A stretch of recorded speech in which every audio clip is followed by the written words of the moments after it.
여러분은 누구에게 가장 큰 상처를 받아보셨나요? 혹은 누구에게 가장 깊은 실망을 느껴보셨나요? 우리가 가장 마음을 열고 신뢰했던 사람에게서 오는 실망은 평생 잊히지 않을 아픔으로 남곤 합니다. 그런데 그 사람이 의외로 조용하고 다정했던 사람이라면 어떨까요? 그들의 말은 따뜻하고 행동은 친절해 보였지만 알고 보니 그 모든 것이 자신만의 목적을 위한 행동이었다면 우리는 어떤 감정을 느끼게 될까요? 오늘 이 방송에서는 겉으로는 다정해 보이지만 가까워질수록 이상하게 힘들어지는 사람들에 대해 이야기해 보려고 합니다. 이들의 행동과 심리가 어떤 특징을 가지고 있는지 살펴보고 그들의 태도가 관계에 어떤 영향을 미치는지 구체적인 사례를 통해 알아보겠습니다. 이야기를 시작하기에 앞서 이러한 사람들과의 관계에서 우리가 느끼는 감정이 절대 과도한 것이 아니며 그 감정이 우리에게 소중한 경고 신호임을 기억해 주셨으면 합니다. 오늘의 방송을 통해 자신을 더 잘 보호하고 건강한 관계를 만들어가는데 도움이 되었으면 좋겠습니다. 며칠 전 한 청취자분께서 보내주신 사연입니다. 사연의 주인공인 민정 씨는 동료와의 관계로 인해 고민을 털어놓았습니다. 민정 씨는 회사에서 비교적 신입이었고 업무와 인간관계 모두에 적응하느라 바쁜 나날을 보내고 있었습니다. 그런데 유독 그녀를 따뜻하게 챙겨주는 한 선배가 있었습니다. 그 선배는 언제나 친절했고 민정 씨의 어려움을 먼저 알아차리며 도와주었습니다.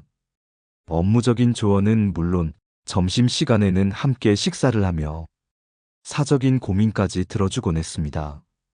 처음엔 민정 씨는 선배에게 큰 고마움을 느꼈습니다. 이런 선배가 있다는 사실만으로도 회사 생활이 한결 편안해진 것 같았습니다. 하지만 시간이 지나면서 민정 씨는 알 수 없는 불편함을 느끼기 시작했습니다.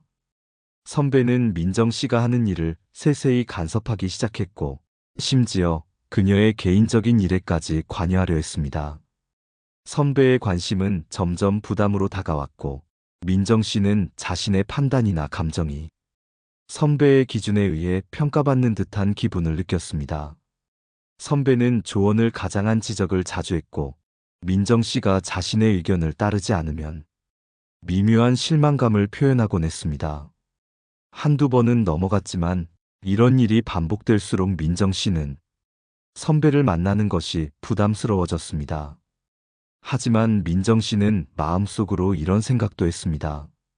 내가 민감한 걸까? 선배가 나를 위해 주는 건데 내가 왜 이렇게 불편해지는 걸까? 여러분도 이런 경험을 해보신 적 있으신가요? 겉으로는 다정해 보이지만 그들의 행동이 점차 우리의 감정을 억누르고 스스로를 의심하게 만드는 사람들. 그들은 타인의 호의를 얻는데 능숙하며 상대방의 신뢰를 이용해 자신의 영향력을 확대해 나갑니다.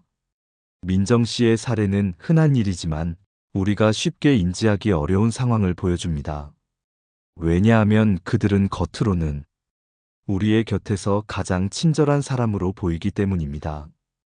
그들의 행동은 명백한 갈등을 초래하지 않으면서도 서서히 우리의 자존감을 약화시킵니다. 이제부터는 이러한 사람들의 특징을 하나씩 살펴보며 우리가 그들과의 관계에서 무엇을 주의해야 하는지 이야기해 보겠습니다. 다정함이라는 이름 아래 숨어 있는 그들의 의도와 행동을 이해하는 것이 건강한 관계를 유지하는 첫걸음이 될 것입니다. 이번에는 민정 씨의 사례를 통해 드러난 이상하게 힘든 사람들의 첫 번째 특징을 알아보겠습니다. 계속해서 함께 해주세요. 민정 씨의 사례를 통해 알 수 있었던 첫 번째 특징은 과도한 관심과 간섭입니다.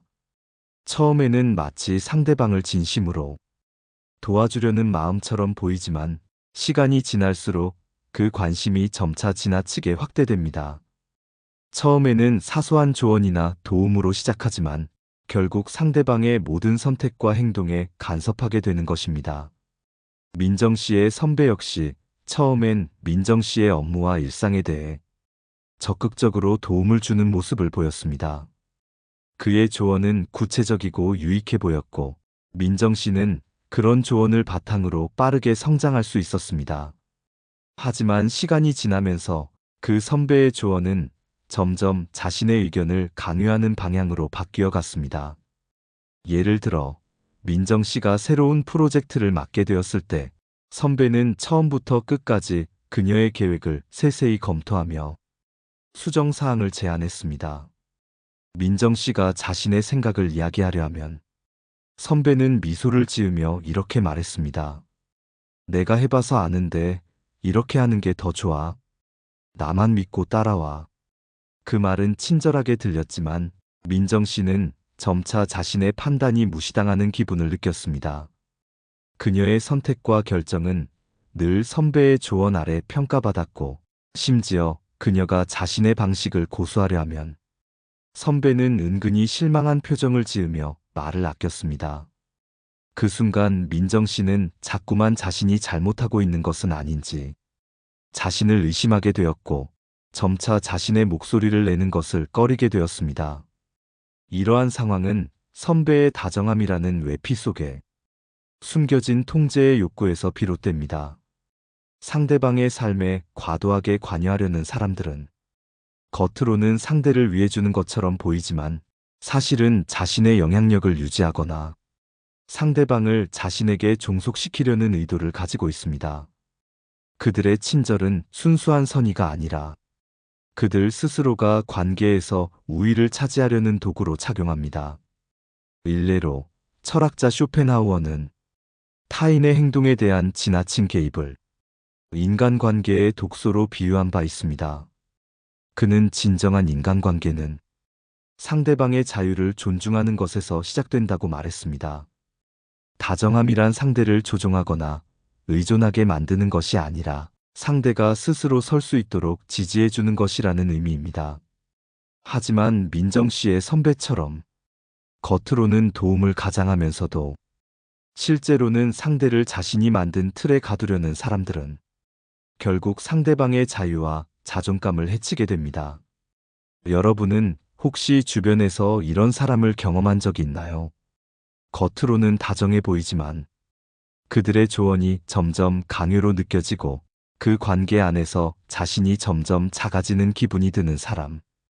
그들의 관심은 진정한 호의가 아니라 타인을 통제하려는 욕구에서 비롯된 경우가 많습니다.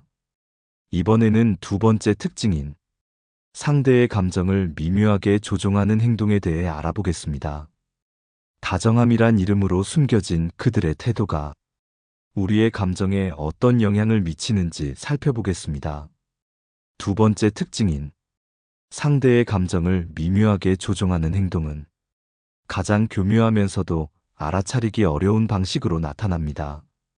그들은 겉으로는 다정하고 친절한 태도를 유지하지만 그 속에는 상대의 감정을 조종하려는 의도가 숨어 있습니다. 이러한 행동은 주로 은근한 비난, 모호한 칭찬, 그리고 미묘한 무시의 형태로 드러나며 상대방으로 하여금 자신이 잘못된 것처럼 느끼게 만듭니다. 지수 씨는 최근 직장에서의 경험을 통해 이러한 특징을 직접적으로 겪었습니다. 그녀의 팀원 중 한 사람은 언제나 밝고 친절한 모습으로 주변 사람들에게 호감을 얻는 사람이었습니다. 처음에는 지수 씨도 그 사람의 다정함에 호감을 느꼈지만 시간이 지나면서 그와의 대화에서 묘한 불편함을 느끼기 시작했습니다.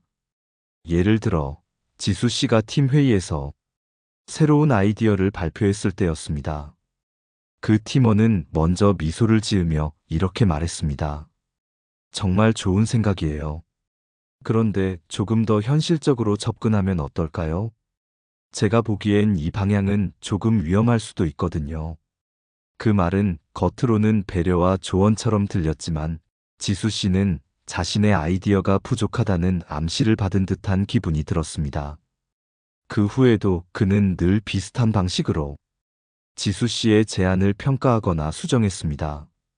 모든 것이 다정한 표현으로 포장되어 있었지만 결과적으로는 지수 씨의 자신감을 조금씩 갉아먹는 방식이었습니다.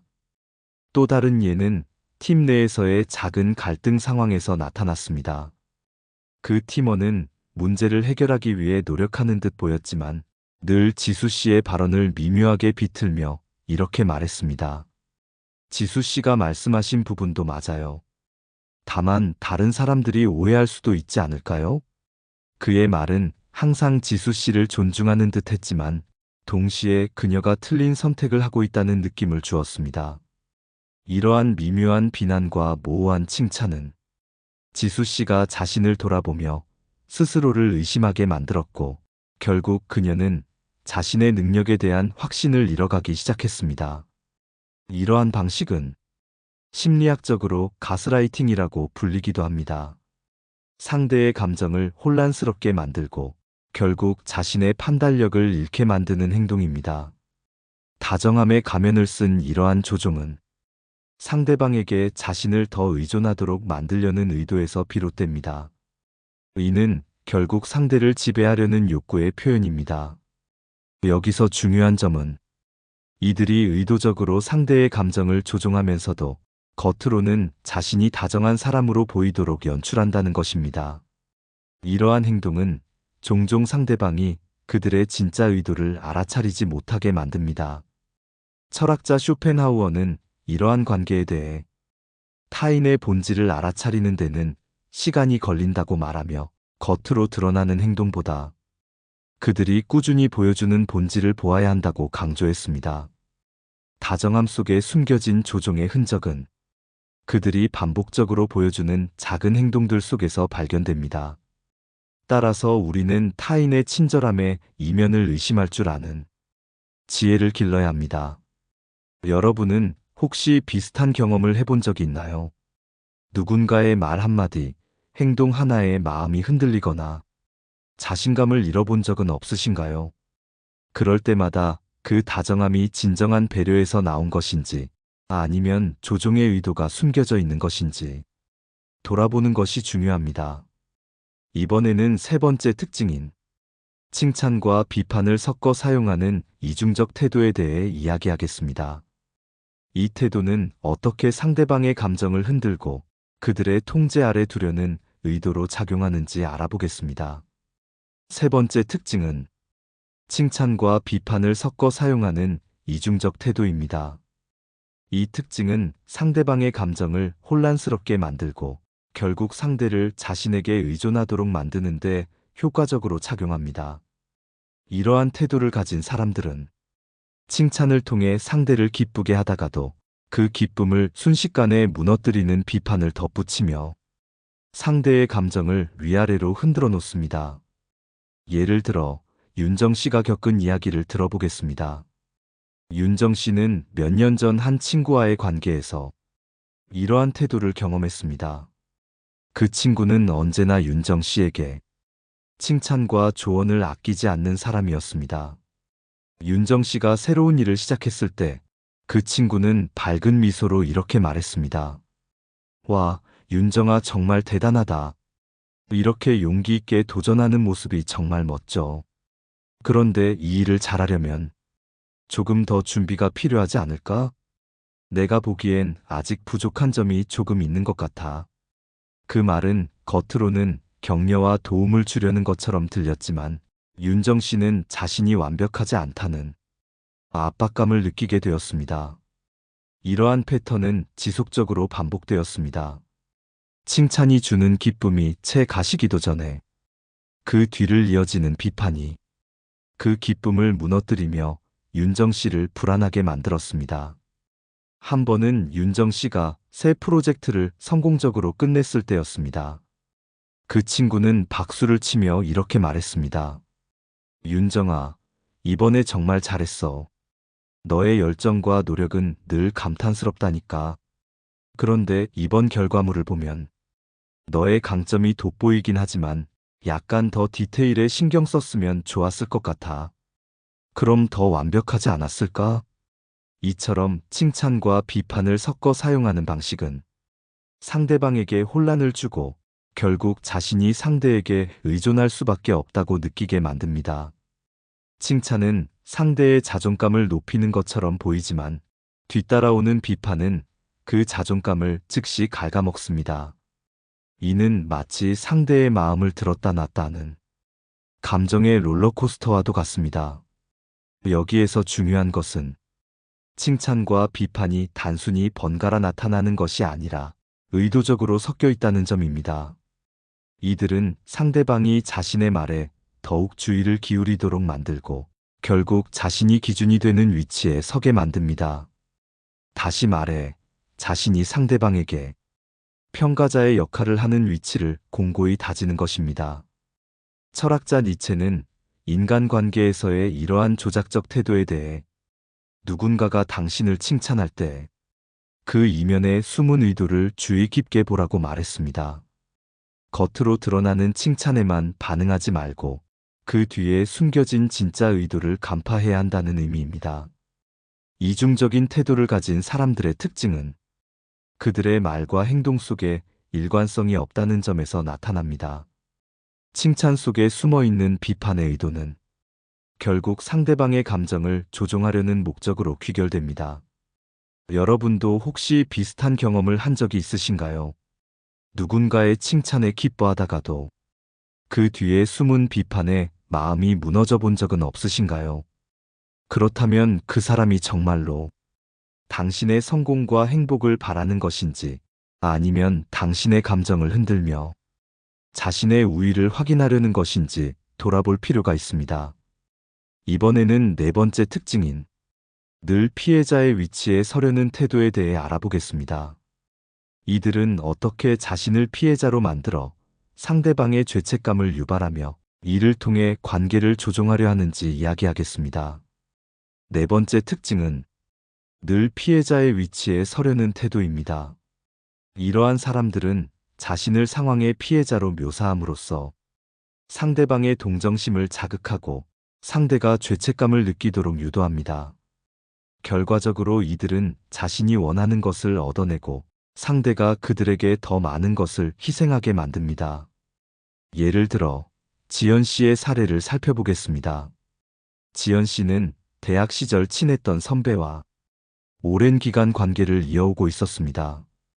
그 선배는 늘 자신의 어려움을 강조하며 지연 씨에게 도움을 요청했습니다. 지연아, 요즘 일이 너무 힘들어서 정신이 없네. 그런데 네가 도와준다면 조금은 괜찮아질 것 같아. 처음에는 지연 씨도 선배를 돕는 것이 기뻤습니다. 힘든 상황을 함께 이겨내는 것이 의미 있는 일이라고 생각했기 때문입니다. 그러나 시간이 지날수록 선배는 자신의 상황을 더 극적으로 표현하며 도움의 강도를 높여갔습니다. 지연아, 이번에는 정말 네가 아니면 안 될 것 같아. 다른 사람들은 내가 힘든 걸 알아주지도 않아. 너만이 나를 이해해 줄 수 있을 것 같아. 이런 말은 지연 씨에게 도움을 주지 않으면 죄책감을 느끼도록 만들었습니다.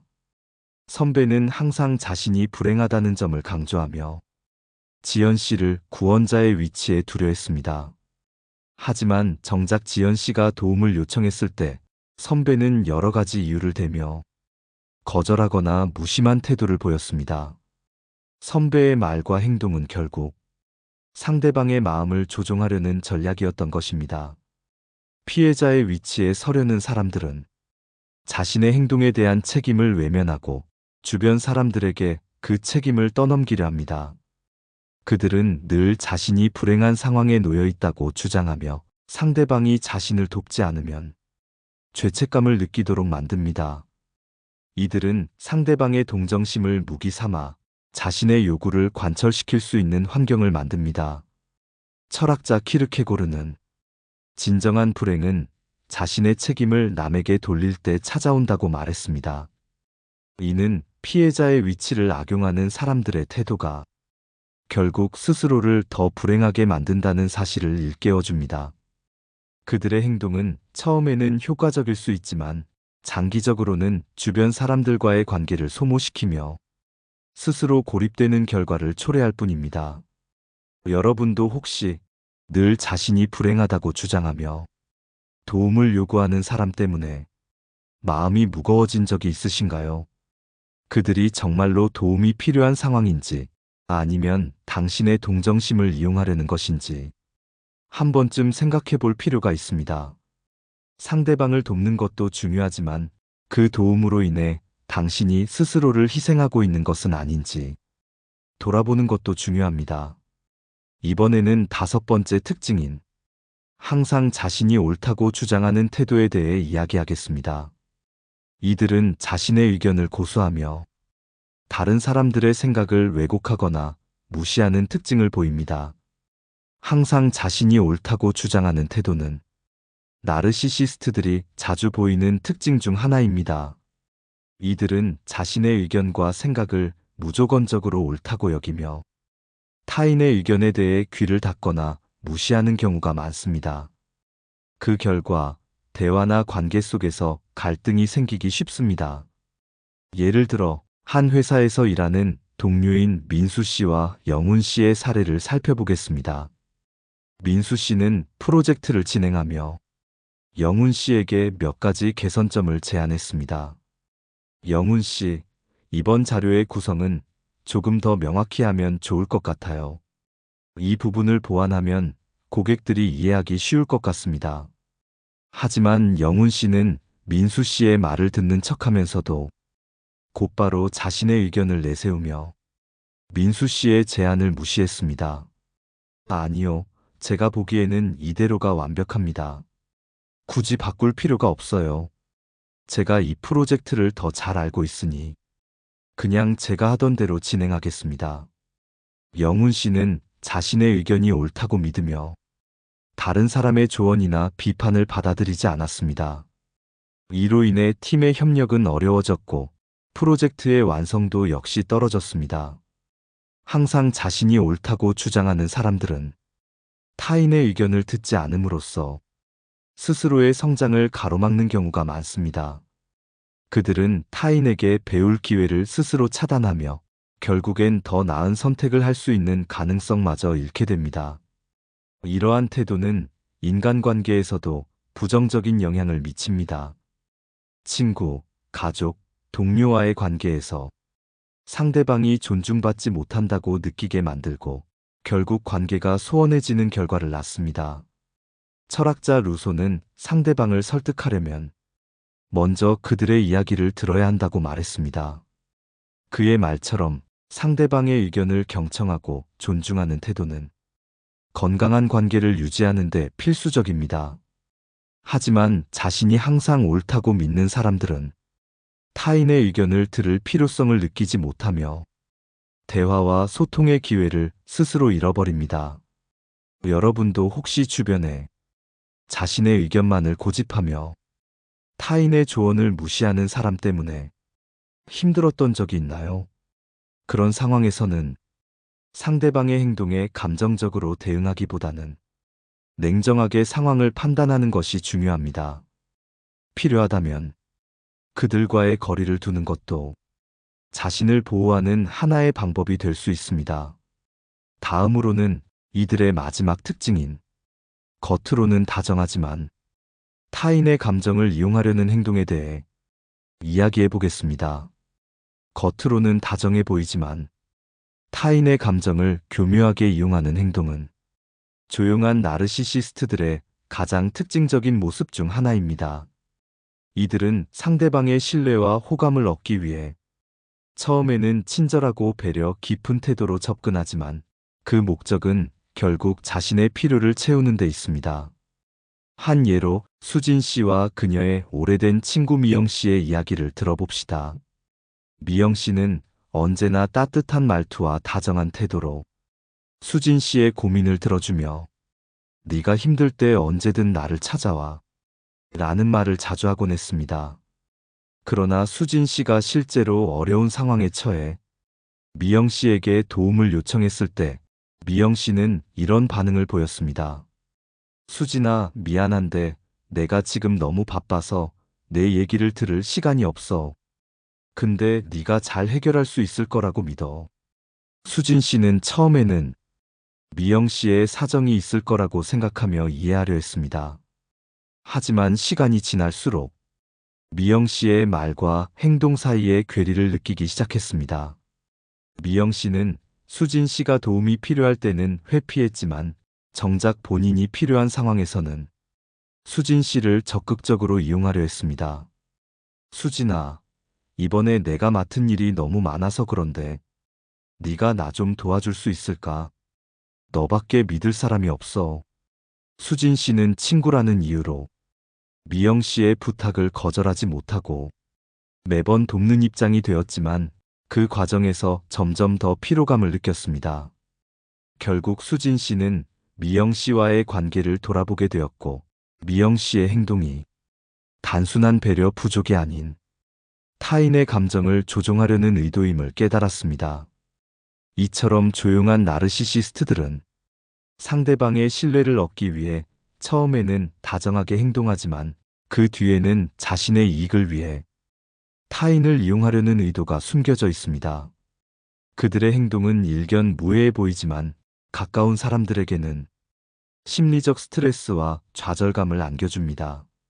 이런 사람들과의 관계를 유지하려면 첫째, 자신의 감정을 정확히 인식하고 둘째, 그들에게 필요한 만큼만 에너지를 할애하며 셋째, 필요할 경우 관계를 조정하거나 거리를 두는 것이 중요합니다. 심리학자 칼 융은 가면 뒤에 숨은 사람의 진짜 모습을 보라라고 했습니다.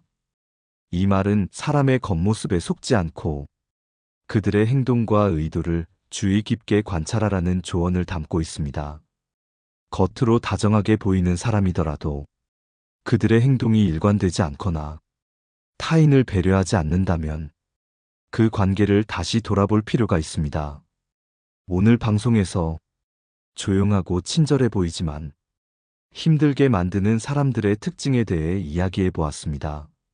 이제 여러분은 이런 사람들을 더 잘 이해하고 그들과의 관계에서 자신을 지킬 수 있는 방법을 생각해 볼 수 있을 것입니다. 여러분도 혹시 이런 사람들과의 경험이 있으셨나요? 댓글로 여러분의 이야기를 남겨주세요. 좋아요와 구독도 잊지 마시고요. 늘 시청해 주셔서 정말 큰 힘이 되고 늘 감사하게 생각합니다. 지혜의 숲이었습니다.